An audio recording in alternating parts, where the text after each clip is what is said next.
Hello master.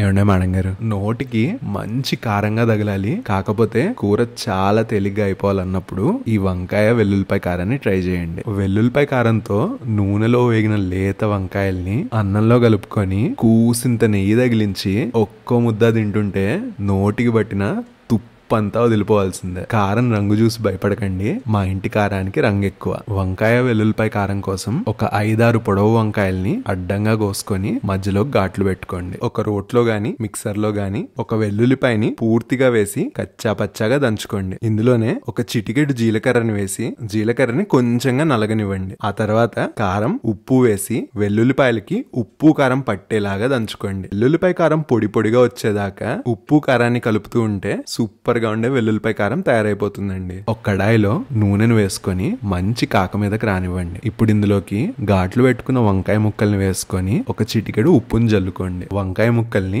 నూనెలో మంచిగా వేగనివ్వండి. కడాయి మీద మూత పెట్టుకొని వంకాయ ముక్కల్ని పూర్తిగా మగ్గనివ్వండి. ఇప్పుడు ఇందులోకి ఇష్టం ఉంటే కొంచెం కరివేపాకుని వేసుకోండి. వంకాయ ముక్కలు పూర్తిగా మగ్గిపోయిన తర్వాత మీరు తినే కారాన్ని బట్టి తయారు చేసుకున్న వెల్లుల్లిపాయ కారాన్ని వేసుకోండి. నూనెలో వెల్లుల్లిపాయ కారం వేగి వంకాయ ముక్కలకి పట్టేలాగా మంచిగా కలుపుకోండి. వంకాయ ముక్కల్ని ఒత్తుతూ వెల్లుల్లిపాయ కారం మొత్తాన్ని వంకాయ ముక్కలకి పట్టనివ్వండి. చివరిగా ఒకసారి ఉప్పు సరి చూసుకుంటే చాలా అంటే చాలా బాగుండే వంకాయ వెల్లుల్లిపాయ కారం తయారైపోతుందండి.